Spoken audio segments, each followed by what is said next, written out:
हरि ओम तत्सत्।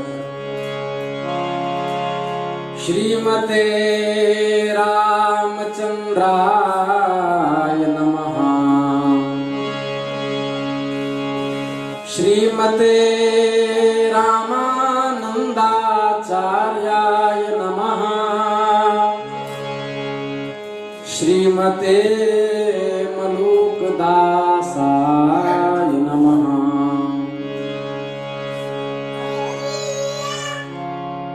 सीतानाथ समारंभां श्रीरामानंदार्य मध्यमाम् अस्मदाचार्य पर्यन्तां वन्दे गुरुपरम्पराम्।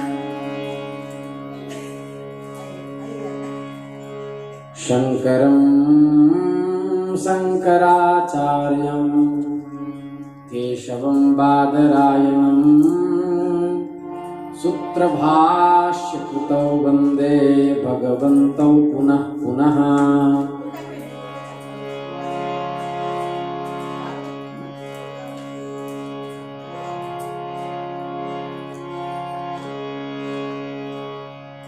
राम का नाम लेकर जो मर जाएंगे, राम का नाम लेकर जो मर जाएंगे, ये न पूछो कि मर कर किधर जाएंगे, वो जिधर भेज देंगे उधर जाएंगे, हम अमर नाम दुनिया में कर जाएंगे, राम का नाम लेकर जो मर जाएंगे। मेरी मानो न मानो है तेरी खुशी, हम मुसाफिर हैं हम अपने घर जाएंगे, राम का नाम लेकर जो मर जाएंगे। नमः पार्वती पतये हर हर महादेव।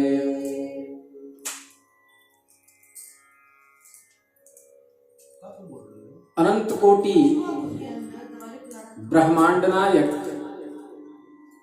सर्वैश्वर्य सर्वात्मा जगदात्मा जगदधिकरण जगन नियंता जगदाधार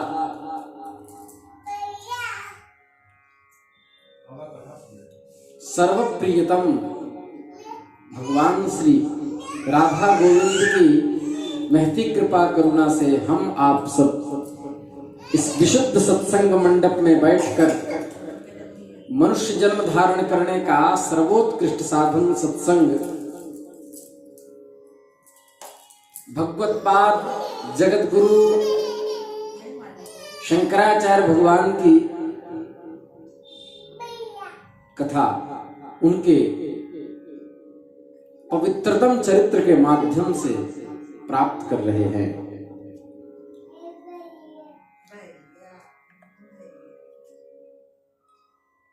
आज कथा का 20वां दिन है और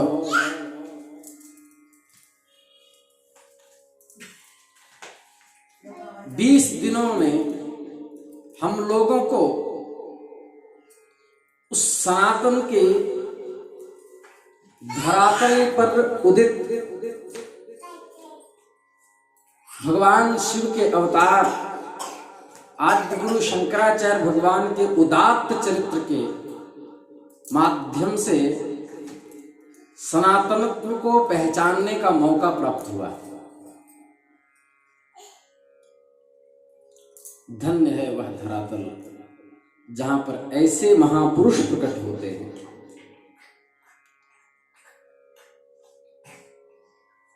हम लोगों को इन महापुरुषों के चरित्र का अनुकरण भी करना चाहिए और अनुसरण भी करना चाहिए,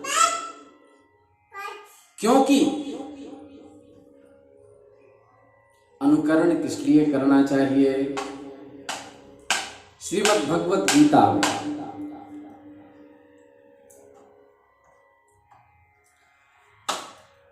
भगवान श्री कृष्ण की उक्ति यद यदाचरति श्रेष्ठस्तत्तदेवेतरो जनः स यत् प्रमाणम कुरुते लोकस्तदनुवर्तते। श्रेष्ठ पुरुष जो आचरण करते हैं सामान्य जन भी उन्हीं को देख करके सीखते हैं। अनुवर्तते, अनुपूर्वक वृतु वर्तने धातु। इसलिए श्रेष्ठ पुरुषों के आदर्श पर चलना, उनके सिद्धांतों का पालन करना, यह जीव का परम पुरुषार्थ और परम धर्म है।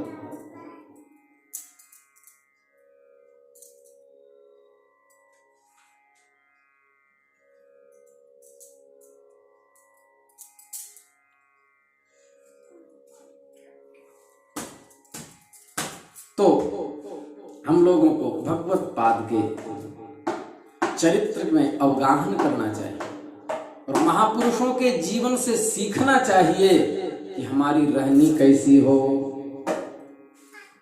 क्या खाद्य है, क्या ग्राह्य है, जीवन कैसा हो।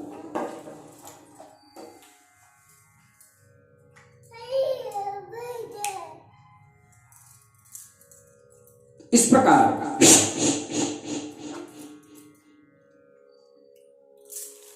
इस क्रम में हम लोग भगवत पाद और मंडन मिश्र के शास्त्रार्थ का अंतिम दिन श्रवण कर रहे हैं। दोनों में से कोई किसी से कम नहीं है।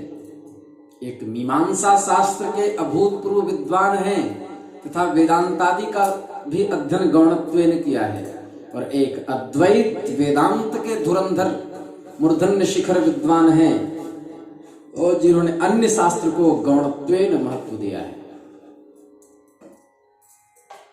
दोनों का शास्त्रार्थ चल रहा है।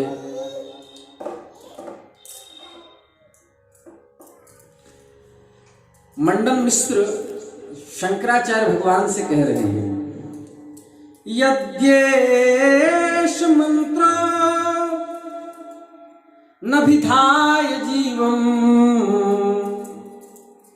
न विधाय जीवा प्राज्ञो वदेत् बुद्धि शरीर भाजौ अतीति भोक्तृत्वम चेतनाया बुद्धेर वदेत् तरहि कथम प्रमाणम। यदि यह मंत्र जीवात्मा और परमात्मा का वर्णन न करके बुद्धि और जीव का वर्णन करते हैं तो आपका पक्ष उचित नहीं है भगवत पाद, क्योंकि यदि यह मंत्र जड़ा बुद्धि को कर्म फल का भोक्तृ बतलाती है तो इस मंत्र को प्रमाण कैसे माना जा सकता है? जड़ किसी चीज को कैसे भोग सकता है? क्योंकि भोक्तृत्व नामक गुण जो है वह चेतन के धर्म है, जड़ के नहीं। जड़ कुछ भोग ही नहीं सकता। आत्मा शरीर के अंदर न रहे तो शरीर मुर्दा हो जाए। तो शरीर, अब लाश के अंदर मलाई दूध डालो उसके मुख में, उसको स्वाद का क्या, स्वाद की प्रतीति होगी? उसे नहीं हो सकती। शंकराचार्य भगवान कह रहे हैं, लोहा कभी जलाने का काम नहीं करता है मनुष्य, किंतु जब उसका आग से संबंध होता है तो उसमें दाहकत्व शक्ति आ जाती है। आग में लंबे समय तक लोहे को रखो तो लाल हो जाएगा, तब अयोग गोलक। अब जब वह लाल हो जाएगी तो उसमें दाहकत्व शक्ति आ जाएगी। उसी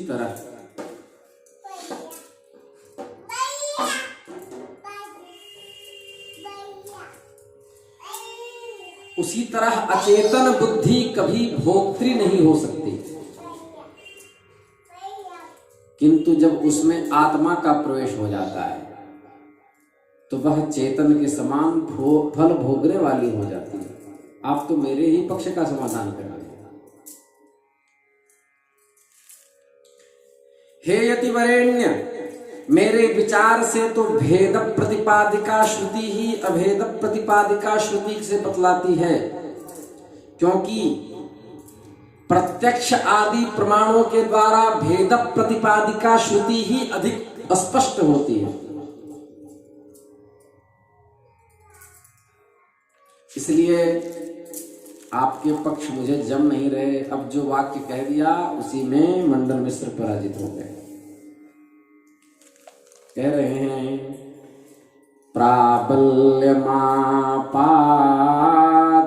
श्रुतीनां मानान्तरं नैव बुधाग्रयायम् गतार्थता दानमुखेन तासां दौर्बल्य संपादकमेव किन्तु। मानो शंकराचार्य भगवान ये कह रहे हो, बालो हम जगदानंद नमे बाला सरस्वती। इस शरीर को बालक देख करके भ्रम मत खाना, क्योंकि इसकी सरस्वती बालक नहीं है। बहुत लोगों का अभ्यास होता है, अरे अभी तो बच्चे हैं, अभी क्या ज्ञान हुआ होगा। आयु से कोई बालक नहीं होता। सम्मान उसकी सरस्वती का होता है, उसकी मेधा का। भगवत पाद अभी अधिक आयु के नहीं है, लेकिन उनकी इतनी अल्प आयु और इतनी अगाध बुद्धि, बिल्कुल उदयनाचार्य तो वहां पर उपमा भी देना ठीक नहीं है, कि उदयनाचार्य भी साधारण महापुरुष नहीं थे, परम नैयायिक थे। और उदयनाचार्य के जीवन में ये घटना आई कि उनको जब बालक सिद्ध कर दिया गया 16 वर्ष की अवस्था में, तो राजा के सामने खड़े होकर के उन्होंने कहा, बालो हम जगदानंद नमे बाला सरस्वती प्राप्ते षोडश वर्षे तु वर्णयामि जगत्त्रयम्। हे जगदानंद सम्राट, मैं बालक हूं, पर मेरी सरस्वती मेधा बुद्धि प्रज्ञा ऋतंभरा बालक नहीं है। मैं 16 वर्ष की अवस्था का हूं, लेकिन तीनों लोकों का वर्णन करने में समर्थ हूं। मैंने इतने शास्त्रों का अध्ययन किया। यही स्थिति अष्टावक्र की है। अपनी मां के पेट में जब थे तब पिता गलत मंत्र पढ़ रहे थे, अशुद्धि उनसे हुई, पेट के अंदर से ही आवाज दी कि पिताश्री, यहां पर उदात्त नहीं अनुदात्त है। तो पिताश्री क्रोधित होकर के श्राप देते हैं कि जा तू 8 जगह से टेढ़े हो जा। वही अष्टावक्र हुए।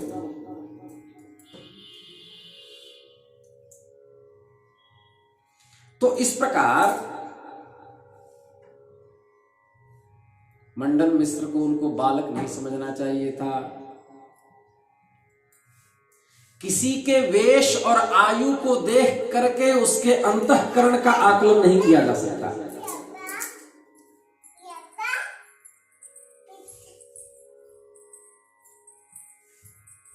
कहा, पीछे जब घर में घुसते हैं मंडन मिश्र के भगवत पाद, तो कहा कि तुम दुनिया से भाग करके सन्यास ले लिए हो, तुम ढोंगी हो, पाखंडी हो, तुमने ये गैयिक वस्त्र धारण किया है, तुम केवल भिक्षा मांग के उदर पूर्ति के लिए हो। लेकिन आज मंडन मिश्र को समझ में आया कि केवल वेश ही नहीं है, अंदर पोला पोला नहीं है।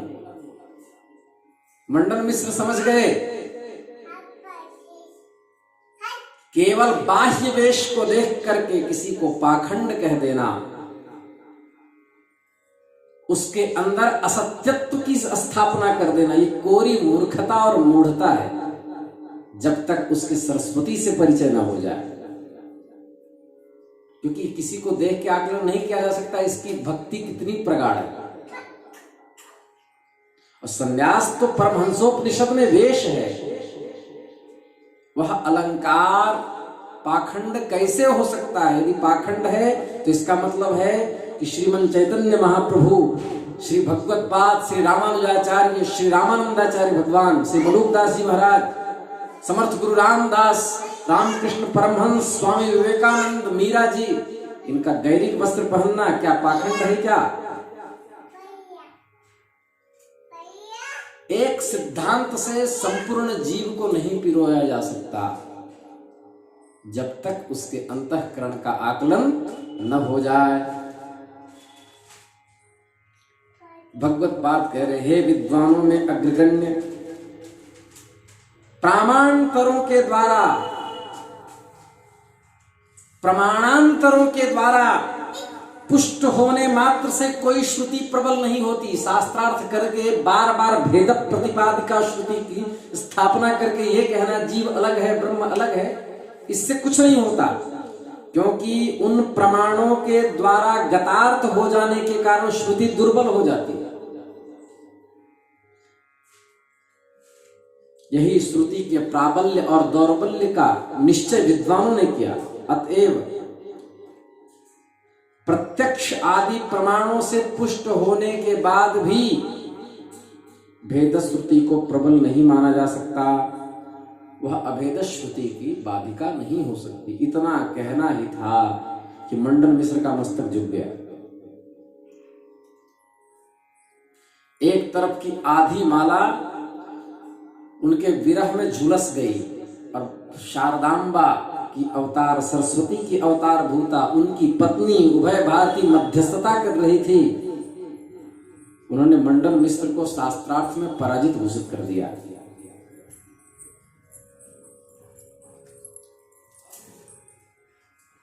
चारों तरफ हाहाकार मच गया। सब कहने लगे अब आपको संन्यास लेना पड़ेगा। उसी समय सरस्वती की अवतार भूता उभय भारती उठ करके खड़ी हो गई। रुक जाइए, अभी ये पूरी तरह से परास्त नहीं हुए, क्योंकि पत्नी पति का आधा अंग होती है। यह भारतीय संस्कृति है, इसलिए पत्नी को अर्धांगिनी कहा जाता है। अभी आपकी आधा विजय की प्राप्ति हुई है, अभी मुझसे शास्त्रार्थ करना होगा, मैं आपसे शास्त्रार्थ करूंगी।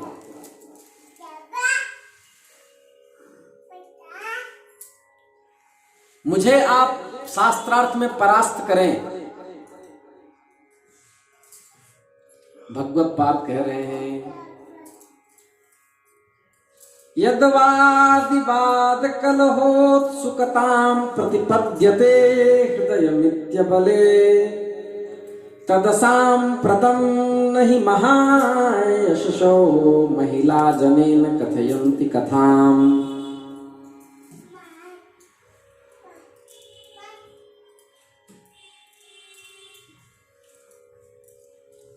हे अबले, तुमने यह जो कहा कि आपको इस शास्त्रार्थ करने के लिए आपको मुझसे शास्त्रार्थ करना चाहिए, लेकिन यह उचित नहीं है, क्योंकि यशस्वी पुरुष महिलाओं से शास्त्रार्थ नहीं करते। आप स्त्री हैं, आपसे मैं शास्त्रार्थ कैसे कर सकता हूं? इसलिए हे माता, मुझे क्षमा कीजिए।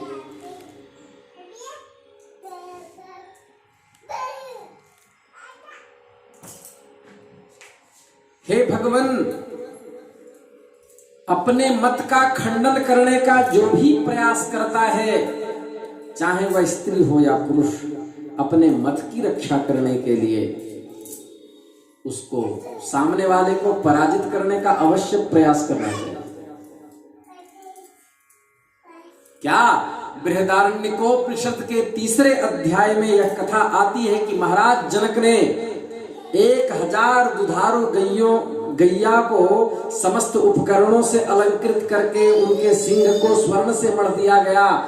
उन गैयाओं के पीठ पर स्वर्ण की चादर बिछा दी गई और कहा गया कि आप लोगों में जो सर्वश्रेष्ठ ब्रह्मज्ञानी हो सभी ब्राह्मणों से, वह इन गायों को ले जाए। अब सर्वश्रेष्ठ सिद्ध करने के लिए सबको शास्त्रार्थ करना था।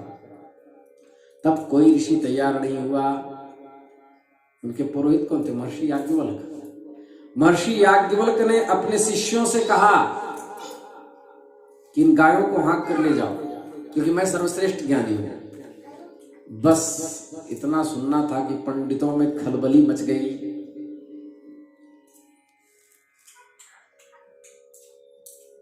आप कैसे अपने आप को सर्वश्रेष्ठ ब्रह्मज्ञानी कह सकते हैं? आपको शास्त्रार्थ करना होगा। वहां के पंडित ऋषियों ने कहा, बोले आप लोग जो प्रश्न पूछें, उसी समय महर्षि वचकनु की पुत्री वाचक नवी, जिनका एक नाम गार्गी था, वो उठ करके खड़ी हो गई। वो तो स्त्री थी। और बृहदारण्यकोपनिषद हम कल ही उसका अध्ययन भी कर रहे थे, उसके शांकर भाष्य का। क्या सुंदर प्रवचन है गार्गी का, कैसे कैसे प्रश्न है। आकाश क्या है, तेज क्या है, तेज तत्व का अंश क्या है, तेजांश क्या है, तेजसंश क्या है। एक एक ऐसे ऐसे उक्तियों को प्रस्तुत किया है कि महर्षि याज्ञवल्क्य अत्यंत प्रसन्न हो गए। और उन्होंने महर्षि याज्ञवल्क्य से प्रश्न पूछकर उनको संतुष्ट भी किया। दूसरा उदाहरण, महाभारत के शांति पर्व के 20वें अध्याय में प्रधान नामक नरेश राजर्षि की पुत्री सुलभा थी। वह अत्यंत विदुषी और ब्रह्मवादिनी थी। उसके सदृश कोई विद्वान पुरुष नहीं मिला, इसीलिए उसने विवाह नहीं किया, क्योंकि उसका पानी ग्रहण करने वाला कोई अधिकारी ही नहीं था। और महाराज जनक के साथ उस सुलभा नाम की स्त्री का, उस कन्या का शास्त्रार्थ हुआ है। जिस तरह इन महापुरुषों ने स्त्रियों के साथ शास्त्रार्थ किया, उसी तरह आपको मेरे साथ शास्त्रार्थ करना चाहिए। प्रमाण दे दिया। ज्ञान में कोई स्त्री पुरुष नहीं होता है, क्योंकि ज्ञान में कोई लैंगिक भेद ही नहीं होता। ज्ञान तो अलिंग है। ज्ञान क्या है? सत्यम ज्ञानम अनंतम ब्रह्म। ज्ञान तो प्रभु परमात्मा ही है, ज्ञान स्वरूप है अद्वैत के मत में। दोनों के बीच शास्त्रार्थ प्रारंभ हुआ। थोड़ा ध्यान से सुनेंगे, और कुछ भाषाएं ऐसी होंगी उसको आप यहां से लेकर के निकाल देंगे। तो उभय भारती से शास्त्रार्थ हुआ। 17 दिन बीत गए, भयंकर शास्त्रार्थ हुआ। और न दिन चले, न दिन देखे, न रात। अब भगवती सरस्वती ही साक्षात बैठी हैं, तो स्थिति क्या होगी वहां? 17 दिन तक लगातार शास्त्रार्थ हुआ, कोई परास्त नहीं हुआ। उसी समय भगवती पराम्बा ने सोचा कि ये तो बालक अवस्था में ही संन्यास ग्रहण कर लिए हैं, तो इन्होंने अपने नियम को खंडित नहीं किया है, तो इन्होंने काम शास्त्र का अध्ययन नहीं किया होगा। शारदाम्बा ने प्रश्न कर दिया, आप बताइए इसकी कितनी कलाएं हैं, उनका स्वरूप क्या है, किस स्थान पर निवास करते हैं। शुक्ल पक्ष और कृष्ण पक्ष में माताओं और पुरुषों में कहां कहां इसकी स्थिति होती है। इतना प्रश्न करते ही भगवत पाद का मस्तक नीचे झुक गया। मंडन मिश्र ने कहा कि देवी, ये तुम कैसा प्रश्न कर रही हो? एक बाल ब्रह्मचारी से इस तरह का प्रश्न अनुचित है।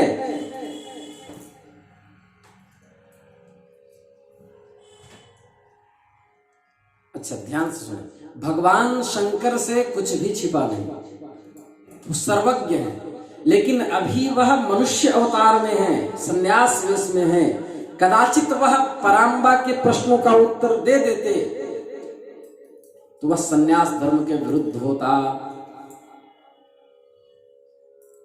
ऐसा कोई विषय नहीं है जिनका उन्हें ज्ञान नहीं था। उन्होंने जानबूझकर सरस्वती के प्रश्नों का उत्तर नहीं दिया और उठ करके खड़े हो गए और हाथ जोड़ करके कहा, मुझे 1 मास का समय दीजिए। प्रवादीगण शास्त्रार्थ में समय मांगने के प्रथा को स्वीकार करते हैं। बोले, हे सुंदरी, हे उभय भारती, 1 मास के बाद मैं आऊंगा, उसके बाद तुम काम शास्त्र में निपुणता का अभिमान को त्याग दोगी, उसके बाद तुम्हें पराजित होना पड़ेगा। वहां से प्रणाम करके 1 मास का समय लेकर के भगवत पाद चले गए। आकाश मार्ग से उड़ने लगे खेचरी मुद्रा में। और अपने शिष्यों के साथ उड़ रहे थे। ऐसी प्रसिद्धि है कि योगी लोग खेचरी मुद्रा से आकाश में संचरण किया करते थे। खेचरी मुद्रा क्या है, ये मैं 17वें दिन के प्रवचन में बता चुका हूं।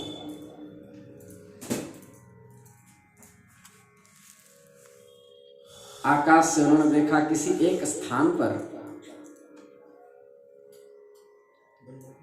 रोती हुई असंख्य स्त्रियों से घिरा हुआ एक सम्राट मरा हुआ राजा को देखा। उस राजा का नाम था अमरुक।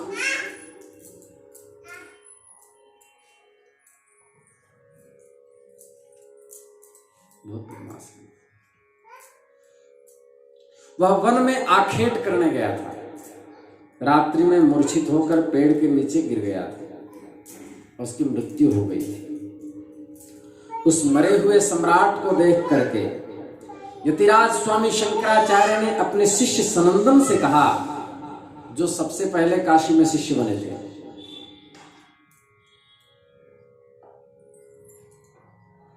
ये 100 से अधिक स्त्रियों से घिरा हुआ सम्राट राजा अमरुक है और श्रम के कारण ये पृथ्वी पर गिरा पड़ा है।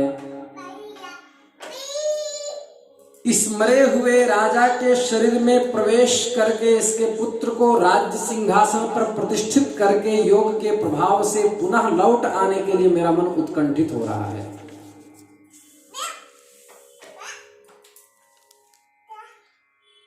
मैं इसके शरीर में प्रवेश करके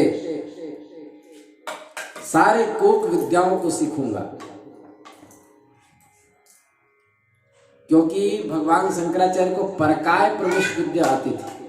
वो एक शरीर से दूसरे शरीर में प्रवेश करना जानते थे। वो योगियों की एक विद्या है। जिसको परकाय विद्या सीखनी है वो गोरक्ष संहिता, घेरंड संहिता ग्रंथ का अध्ययन करे। और अथर्व वेद में बहुत विस्तार से वर्णन है परकाय प्रवेश विद्या। अब सनंदन ने पूछा कि इसमें क्या प्रमाण है। अच्छा, एक बात है, आगे भी कथा आप सुनेंगे। अंतिम में जब भगवत पाद शरीर का त्याग करने वाले, तब कश्मीर में जो शारदांबा पीठ है, जो सबसे बड़ी पीठ, वहां पर भगवती सरस्वती से अद्वैत वेदांत की प्रामाणिकता लेने के लिए जब भगवत पाद गए तो सरस्वती ने अंदर जाने से मना कर दिया। उन्होंने कहा कि तुम राजा के शरीर में प्रवेश करके विद्याओं को सीखने के कारण अपवित्र हो चुके हो, क्योंकि तुम सन्यासी हो। तब भगवती परांबा के सामने अपने को प्रमाणित करने के लिए उन्होंने उदाहरण दिया। जो उदाहरण स्कंद पुराण के, ध्यान से सुने अभिषेक, स्कंद पुराण के नागर खंड के 262वें अध्याय में गुरु गोरक्षनाथ के गुरुदेव श्री मत्स्येंद्रनाथ, जिनका वर्णन स्कंद पुराण के नागर खंड में है 262वें अध्याय में, और नारदीय पुराण के उत्तर भाग के वसुमोहिनी के संवाद में 69वें अध्याय में भी। जिसको मेरे वचन पर शंका हो वो ग्रंथ उठा करके देख ले।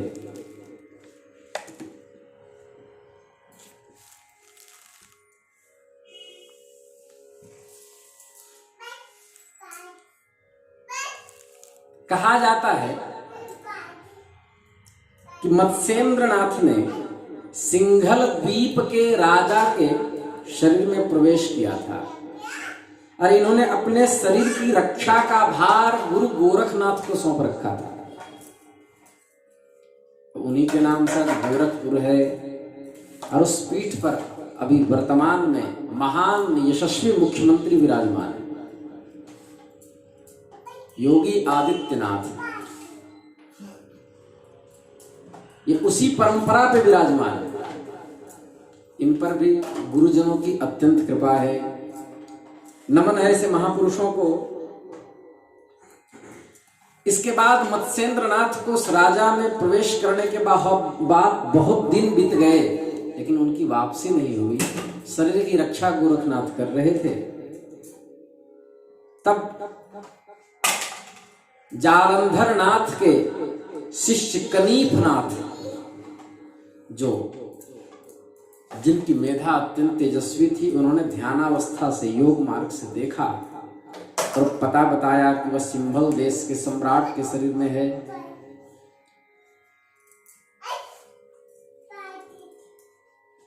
वहां के बुद्धिमान मंत्रियों ने जान लिया था व्यवहार से कि इस राजा के अंदर किसी विशिष्ट आत्मा का प्रवेश है, इसलिए उनकी रानियों से कह दिया कि इसको अपनी भाव भंगिमाओं में इतना वश करके रखो ताकि यह सिंभल जो पूरा देश है वह इसके नेतृत्व में सदा चलता रहे, क्योंकि ये किसी और शरीर का योगी इसमें है।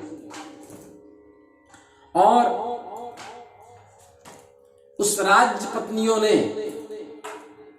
अपने वश में उन्हें कर रखा था। संगीत, नृत्य, अभिनय आदि में आसक्त होकर के मत्स्येंद्रनाथ अपनी समाधि को भूल चुके थे। वो सामान्य पुरुष के समान, संसारियों के समान व्यवहार करने लगे थे। और वहां पर पहुंचे गोरखनाथ, और वहां संगीतकार बैठे थे, तो उनसे कहा कि मैं तबला बजा सकता हूं क्या? तबले की थाप से उन्होंने योग मार्ग से तबले की थाप से ही ध्वनि निकाली। जाग मच्छंदर गोरख आया, हे मत्स्येंद्रनाथ जागिए, गोरख आया है।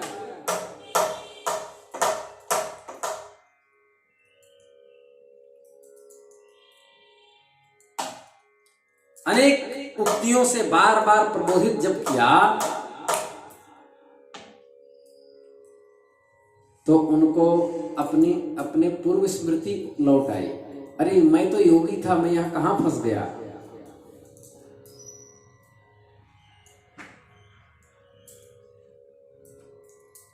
और संस्कृत में श्लोकों को बोल बोल करके गोरखनाथ जगाते थे। हन्ते दृशोऽयं विषयानुरागः किंचोर्ध्वरेतो व्रतखण्डनेन किं नोदयेत्तिल्बिषमुल्बणं ते कृत्यं भवानेव कृति विवेक्तुम्।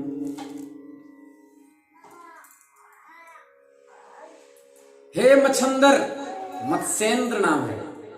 मत्स्य मतलब होता है मछली और इंद्र मतलब मछली का नायक, तो मच्छंदर करते थे, देहाती भाषा। यह विषय में होने वाला अनुराग अत्यंत विलक्षण है। सन्यासी का व्रत खंडित हो जाने के कारण क्या आपको पाप नहीं लगेगा? इस विषय में आप विचार कीजिए। कहां तो अत्यंत गर्हणीय विष के समान काम शास्त्र, कहां तो अतुलनीय संन्यास व्रत। हे मत्स्येंद्र, आप इन शास्त्रों में पढ़ेंगे तो संसार में अत्यंत अव्यवस्था फैल जाएगी, क्योंकि आपका तो अवतार समष्टि में वैराग्य की स्थापना करने के लिए हुई है। आप भी संसारियों की भांति आचरण करेंगे तो जगत किससे शिक्षित होगा? इसलिए गीता जी ने कहा 21वां श्लोक में, 3रा अध्याय में शायद, यद यदाचरति श्रेष्ठस्तत्तदेवेतरो जनः। श्रेष्ठ पुरुष जिस तरह की आचरण करते हैं, सामान्य जन भी उन्हीं को देख करके आचरित होते हैं। स यत् प्रमाणं कुरुते लोकस्तदनुवर्तते।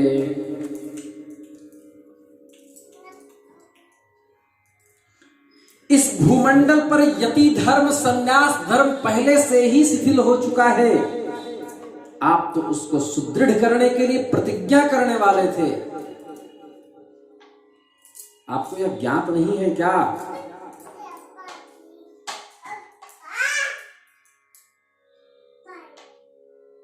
इसलिए हे भगवान, आप इस मार्ग को छोड़ दीजिए। तब उनको पूर्व की स्मृति लौट आई और मत्स्येंद्रनाथ ने पुनः अपने शरीर में प्रवेश किया। इस कथा को नागर खंड के 262वें अध्याय स्कंद पुराणोक्त कथा को सनंदन को भगवत बात भगवान शिव के अवतार श्री शंकराचार्य जी ने बताया। कहा जगत को शिक्षित करने के लिए, हमारे संन्यास को स्थापित करने के लिए उभय भारती से शास्त्रार्थ करना अत्यंत आवश्यक है। इसलिए मुझे राजा के शरीर में प्रवेश करना पड़ेगा। अब तुम मेरे द्वारा परमार्थ की बातें सुनो।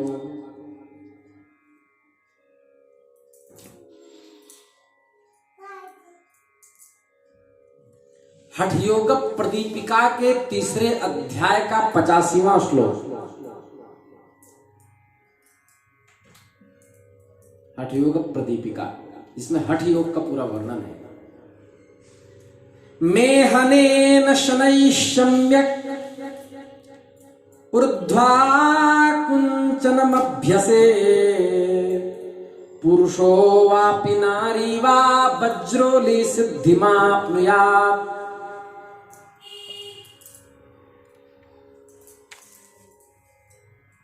वज्रौली एक श्रेष्ठ क्रिया है जो सिद्ध हो जाने के बाद व्यक्ति ऊर्ध्वरेता हो जाता है। उसका तेज कभी क्षरण नहीं होता, किंतु इस क्रिया का अभ्यास गुरु के संरक्षण में करना चाहिए। और हमने अपने गुरुदेव श्री गोविंद पाद से इस विद्या का ग्रहण किया है।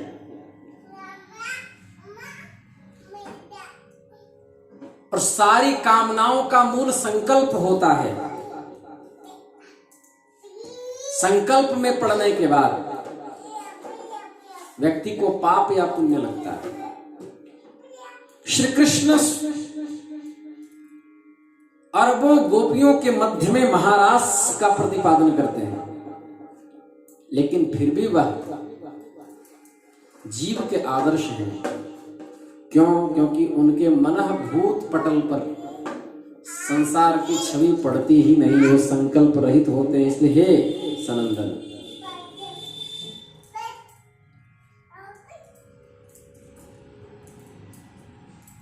मैं कोई शास्त्र विरुद्ध आचरण नहीं कर रहा हूं। आगे की कथा हम कल करेंगे। श्री वृंदावन बिहारी लाल की जय।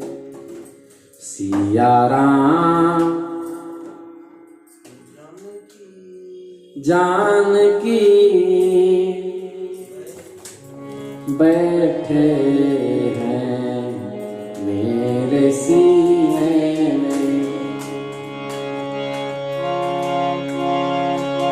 देख लो आके दिल के महीने में, देख लो आके दिल के महीने में। सिया राम जानकी बैठे हैं मेरे सीने में। राम रसिया हूँ मैं, राम चिंतन करूं, राम के नाम का मैं तो सुमिरन करूं। ऐसी मस्ती कहाँ है लबीने में, ऐसी मस्ती कहाँ है लबीने में। या राम जानकी बैठे हैं मेरे सीने में। नमः पार्वती पतये हर हर महा